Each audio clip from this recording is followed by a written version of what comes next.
ട്രംപിൻ്റെ ഏറ്റവും വലിയ ശത്രു ഇപ്പോൾ ആരാണെന്ന് ചോദിച്ചാൽ എനിക്ക് തോന്നുന്നു മാർപ്പാപ്പയാണെന്നാണ്. പോപ്പ് 2 തവണ പറഞ്ഞു കഴിഞ്ഞു ഒരു ക്രിസ്ത്യാനി ചെയ്യേണ്ട കാര്യങ്ങളല്ല ട്രംപ് ചെയ്യുന്നതെന്ന്. ഈ സത്യപ്രതിജ്ഞാ ചടങ്ങ് കഴിഞ്ഞിട്ട് ഒരു പ്രാർത്ഥന ഉണ്ടായിരുന്നപ്പോൾ അവിടുത്തെ ഒരു ബിഷപ്പ്, വനിതാ ബിഷപ്പ് വന്നിട്ടും ഇങ്ങനെയൊന്നും ചെയ്യരുത് കുഞ്ഞെ, ഇതൊക്കെ പാവമാണ്, അവർ മുസ്ലിങ്ങളാണെങ്കിലും അഭയാർത്ഥിയാണെങ്കിലും മനുഷ്യരല്ലേ, ഇതൊക്കെ പറഞ്ഞ് ട്രംപിനെ ഉപദേശിക്കാനൊക്കെ. ട്രംപിന് ദേഷ്യം വന്നു. അവർ പണ്ടേ കമ്മ്യൂണിസ്റ്റ്, അവർ ബിഷപ്പൊന്നുമല്ല, ആ ശുശ്രൂഷ നന്നായുമില്ല എന്ന് ട്രംപ് പറഞ്ഞു.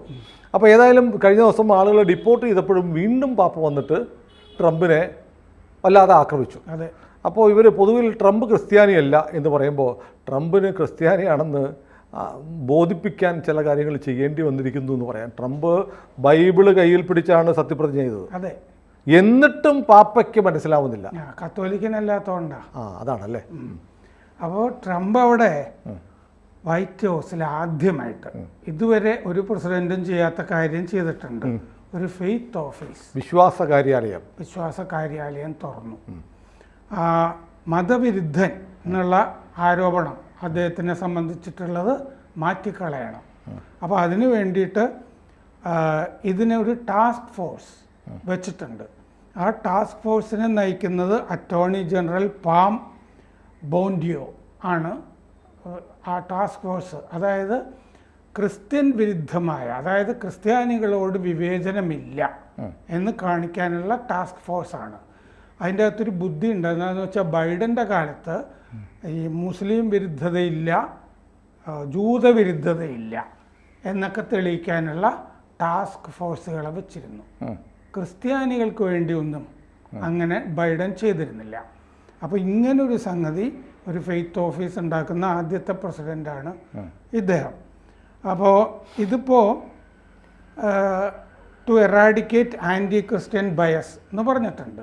അദ്ദേഹം ക്രിസ്ത്യൻ വിരുദ്ധനാണെന്നുള്ളത് മാത്രമല്ല, അതിൻ്റെ അകത്ത് പൊതുവെ ഈ ഭരണകൂടത്തിനും ക്രിസ്ത്യൻ വിരുദ്ധതയുണ്ടെന്നോ, ഇനി അതൊന്നും അല്ലാതെ ഭരണകൂടമായിട്ട് ബന്ധപ്പെടാത്ത വിവേചനങ്ങൾ ഉണ്ടാവുമല്ലോ ക്രിസ്ത്യാനികളോട് കാണിക്കുന്നത്, ഇതൊക്കെ മാറ്റി തീർക്കാനാണ് ഈ ടാസ്ക് ഫോഴ്സ് വന്നിരിക്കുന്നത്.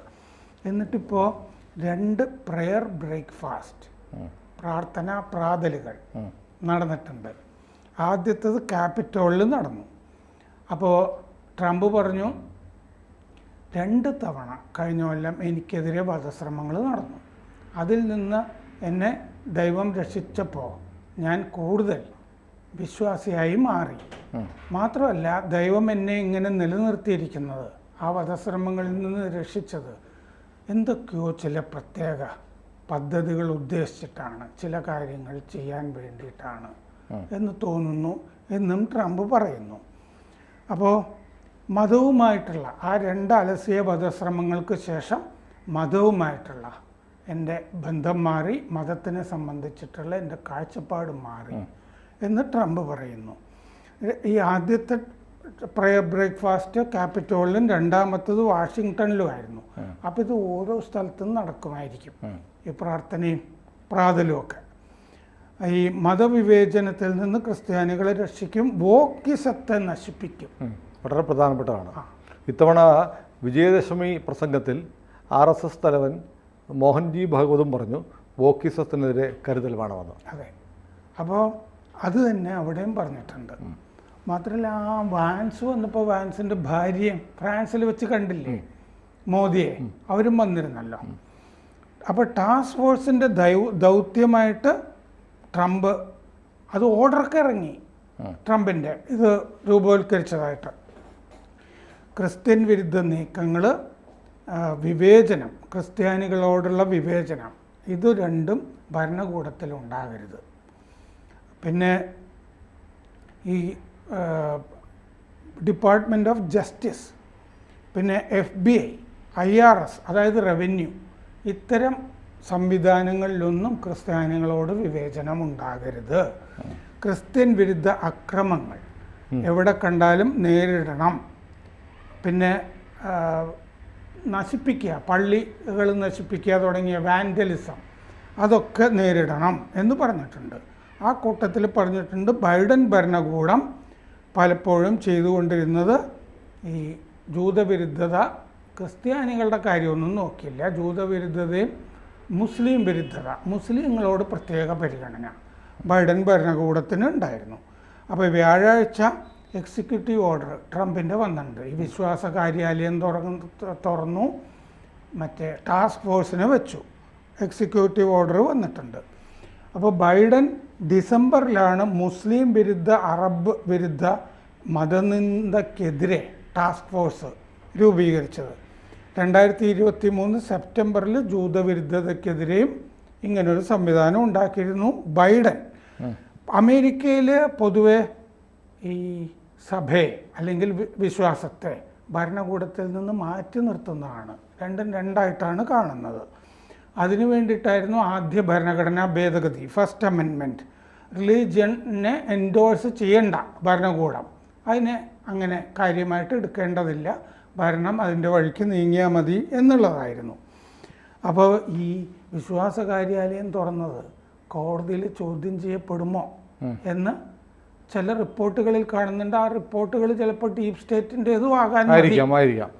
ഏതായാലും ഈ ട്രംപിനെ ഒരു കത്തോലിക്കനല്ല, ക്രിസ്ത്യാനിയല്ല എന്ന് പ്രചരിപ്പിക്കാൻ പാപ്പ മുതൽ ചില ശക്തികൾ ശ്രമിക്കുന്നുണ്ട്.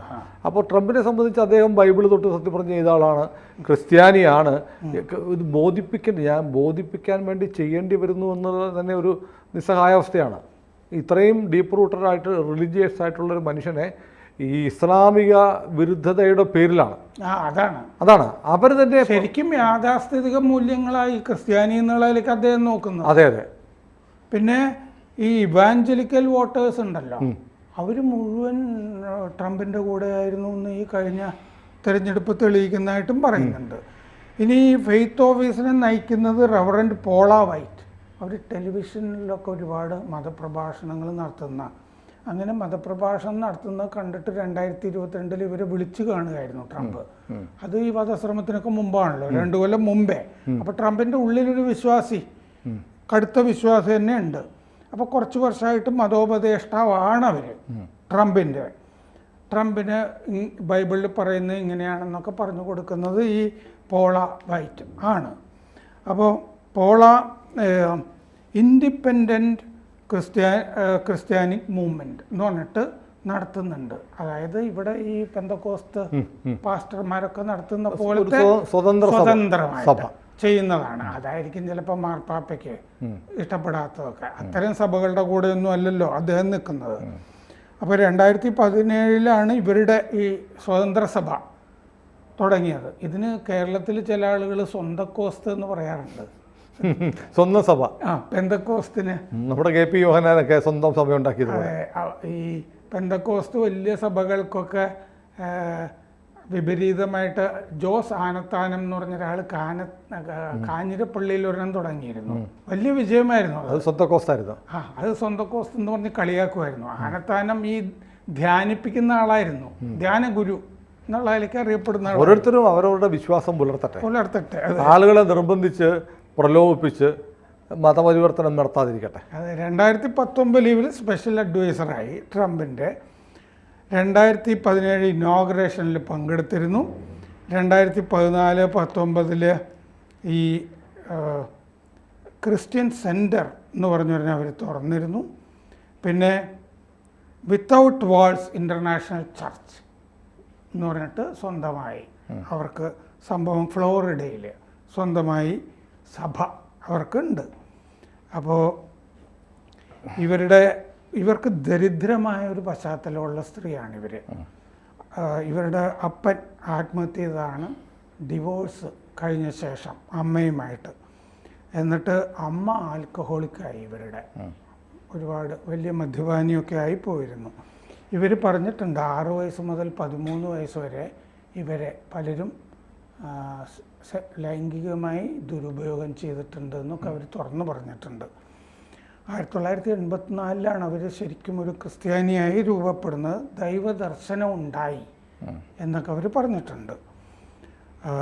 2022 ട്രംപ് വിളിച്ചിട്ട് സ്വകാര്യമായി മതപഠനം ഇവരുടെ കീഴിൽ ആരംഭിച്ചു. ഇവരുടെ ചില ടെലിവിഷൻ ഷോകളിൽ ട്രംപ് പങ്കെടുക്കുകയും ചെയ്തിരുന്നു. അദ്ദേഹത്തിൻ്റെ അനുഭവമൊക്കെ പറഞ്ഞു. ഈ ജെറുസലേമിനെ 2017 ജെറുസലേമിൻ്റെ തലസ്ഥാനമായിട്ട് ട്രംപ് അംഗീകരിച്ചപ്പോൾ ഈ പോള വൈറ്റിന് വലിയ സന്തോഷമായിരുന്നു എന്നവർ പറഞ്ഞിട്ടുണ്ട്. അങ്ങനെ യേശു ഒക്കെ ഉണ്ടായിരുന്ന ഒരു സ്ഥലം തലസ്ഥാനമാക്കിയത്.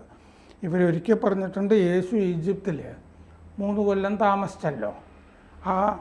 അങ്ങനെ യേശു ഈജിപ്തിൽ 3 കൊല്ലം താമസിച്ചത് എന്തായാലും അനധികൃത കുടിയേറ്റമായിരുന്നില്ല എന്ന് പറഞ്ഞിട്ടുണ്ട് ഇവർ. ഏതായാലും ട്രംപ് സത്യക്രിസ്ത്യാനിയാണ്. ബൈബിളാണ് അദ്ദേഹത്തിൻ്റെ പ്രചോദനവും പ്രതീക്ഷയും. അദ്ദേഹത്തിന് ക്രിസ്ത്യാനികളെ സംരക്ഷിക്കാൻ വേണ്ടി അവിടെ ഒരു മന്ത്രാലയം പോലെ തുടങ്ങേണ്ടി വരുന്നു എന്നത് നിർഭാഗ്യകരമാണ്, അതോടൊപ്പം തന്നെ പ്രചോദനം നൽകുന്നതുമാണ്.